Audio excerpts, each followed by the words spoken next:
Haddonfield murders, the downfall of the Norwood Crew. On a cold winter morning in December 1995, the bodies of 3 men were discovered inside a parked Range Rover situated down a remote farm track on the outskirts of the village of Haddonfield, England. The victims, all of whom had been shot dead at close range, were soon identified as known members of a violent drug-dealing gang known locally as the Norwood Crew. The police investigation that followed, codenamed Operation Sentinel, quickly drew controversy not only for the aggressive tactics employed by undercover officers from the Haddonshire Police Special Branch, but also for its initial failure to produce any arrests or solid criminal evidence that could lead to convictions. Despite this, a renewed effort in the months that followed eventually led detectives to identify and charge 2 suspects in connection with the brutal triple homicide. In 1998, the case went to trial at the Crown Court in Highgate, where both men were implicated by a former associate who turned state's witness.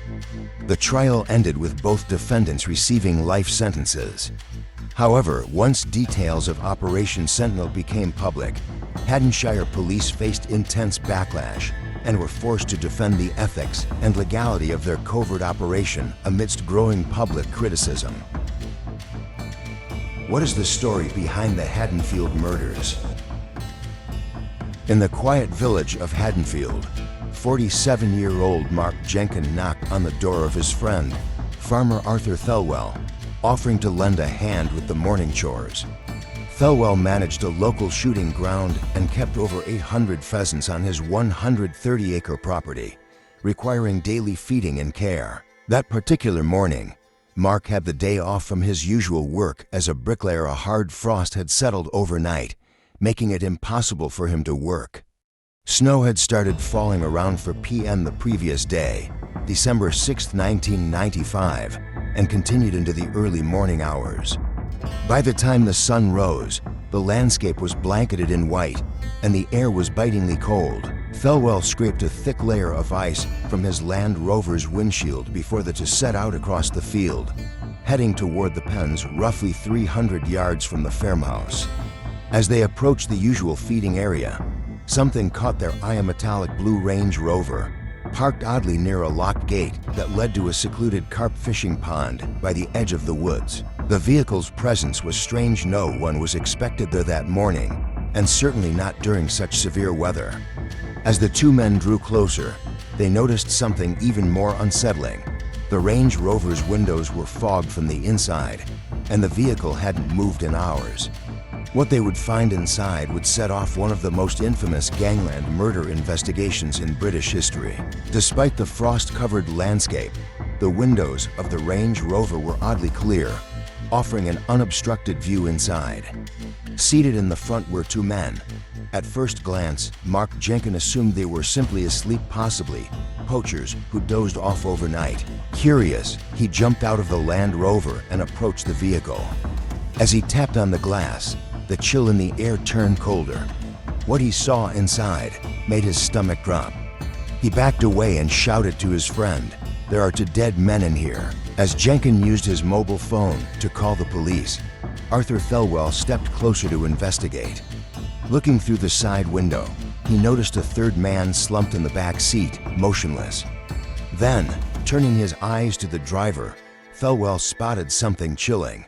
Both of the man's hands were still gripping the steering wheel, and later they'd learn that his foot remained pressed on the brake pedal. An experienced shooter himself, Thelwell recognized the telltale sign of a close-range shotgun blast: a 2-inch circular entry wound behind the driver's ear, with an exit wound that had blown out through his mouth. There was blood seeping from the car's interior, though not as much as he had expected. The cold had slowed the bleeding. At 8:30 a.m., over in Chelmsford, Detective Superintendent Howard Deansmore was sitting down to breakfast when the call came through. A triple homicide had just been discovered in a remote part of Haddonfield. Though it was his day off, the 50-year-old veteran detective took command immediately. Deansmore had led more than 25 murder investigations in the past 5 years, including 2 that had gone cold. In 1995 alone, he had already cleared 10 homicide cases. But this one, his first triple murder, and the largest case of his career, would also be his last. He was just months away from retirement, set to end his 32-year career that April.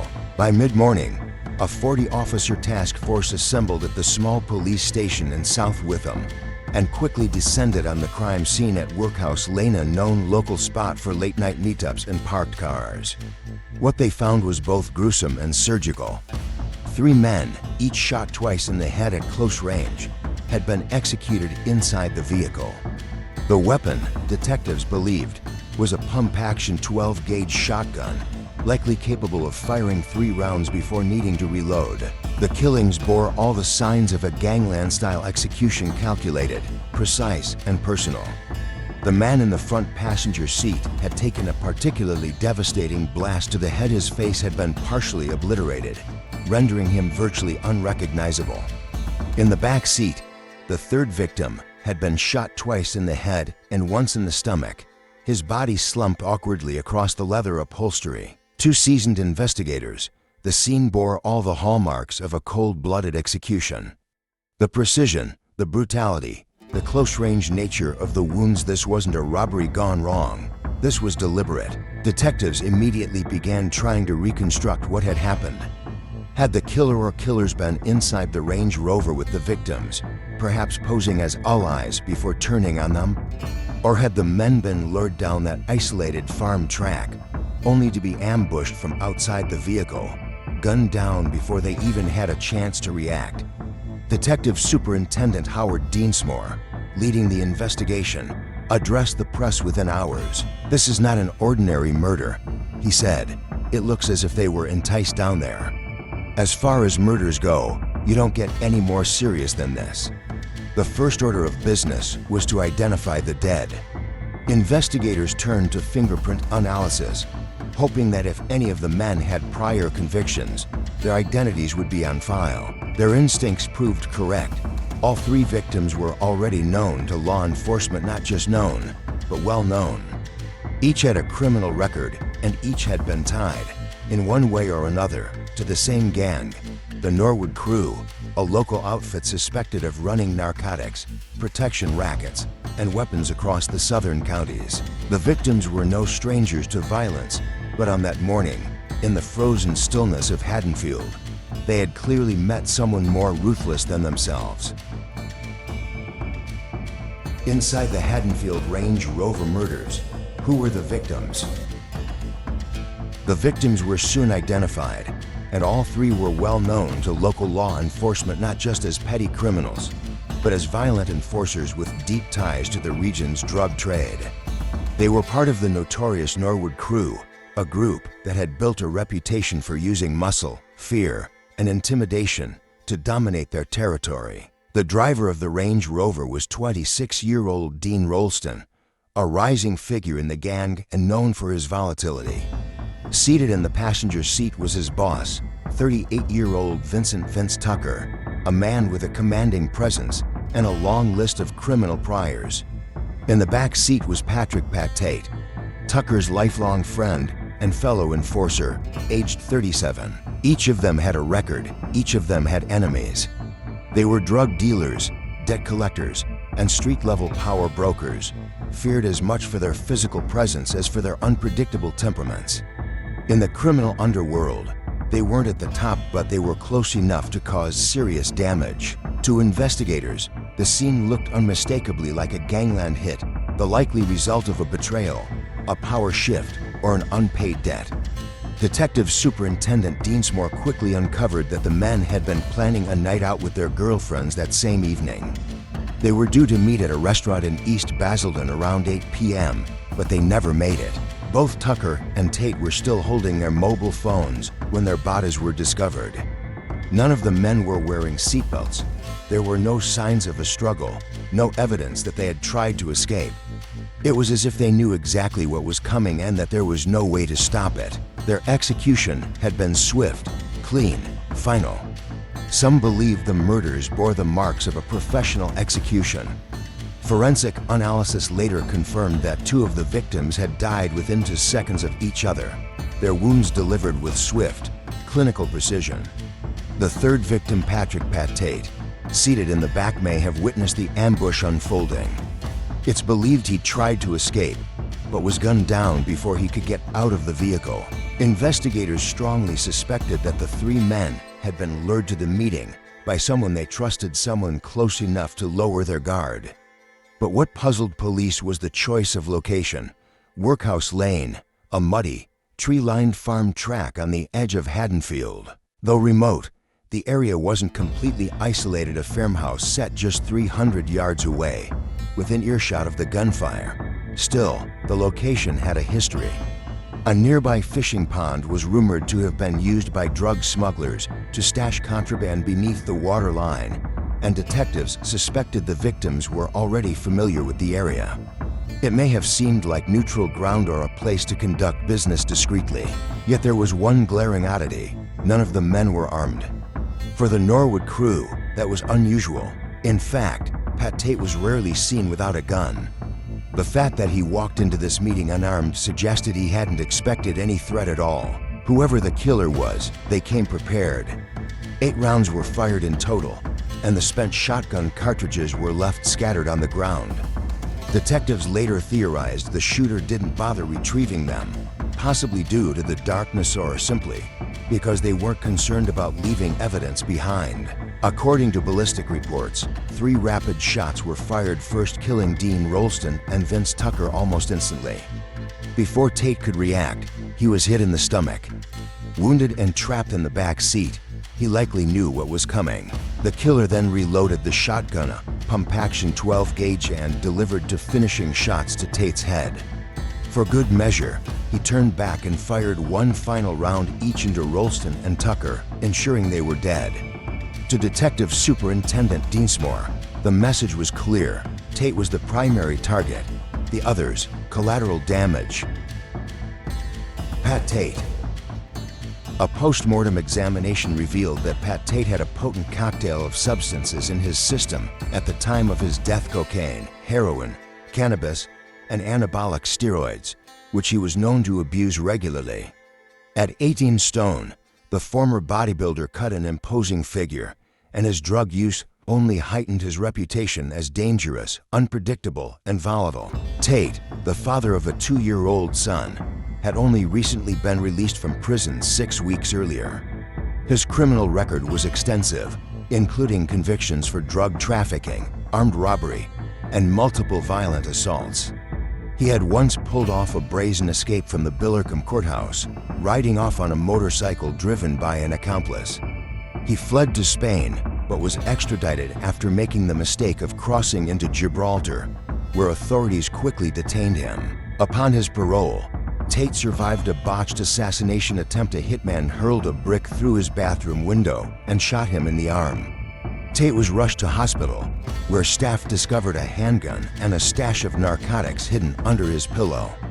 His parole was immediately revoked, and he was sent back to prison. Police questioned a known associate, Stephen Ellis, in connection with the shooting. But Ellis fled shortly after, disappearing into the West County, where he adopted a new identity and began wearing body armor out of fear that the Norwood Crew would come looking for him. While Tate served his latest sentence, his used car business was managed by his old friend, Vince Tucker, who offered him a job upon his release. Tucker, who had begun running a lucrative drugs franchise, brought Tate back into the fold without hesitation. Tate's reputation preceded him. He was widely feared as a violent bully, a man whose size, drug-fueled aggression, and paranoia made him a liability, even to those closest to him. His own mother once described him as out of control. On the night before the murders, Tate made a seemingly innocuous phone call to the London Pizza Company in East Basildon, placing a late-night order.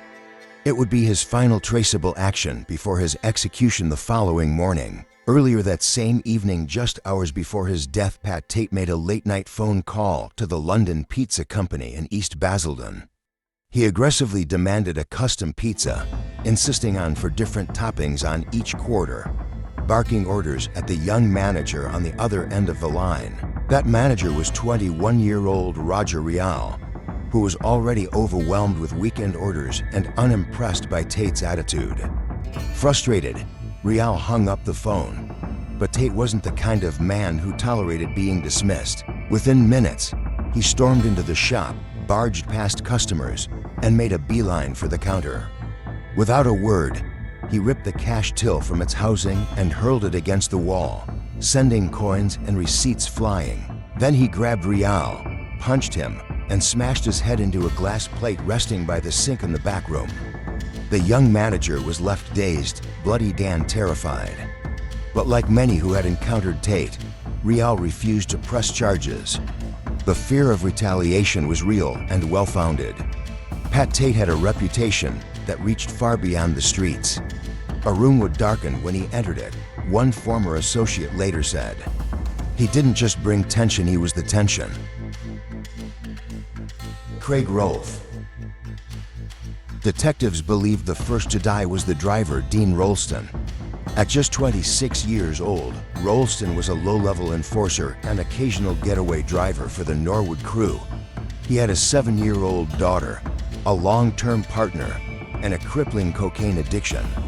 Though not considered a major player, Rolston was reliable muscle and not afraid to use violence when ordered to. He was born under grim circumstances in Holloway Prison in London, where his mother had been incarcerated at the time of his birth.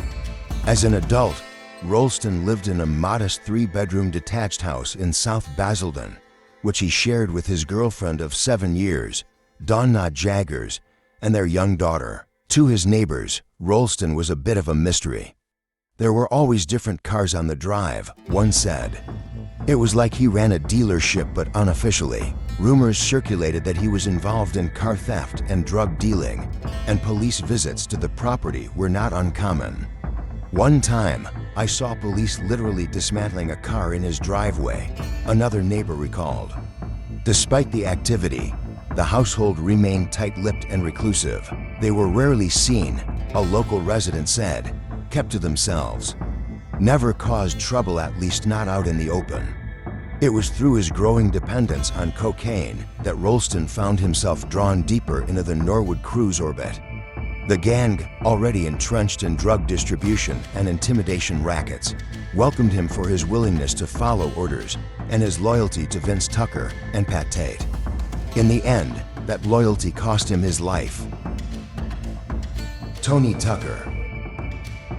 Seated beside Rolston in the passenger seat was his employer and mentor, Vincent Vince Tucker, a man every bit as violent and feared.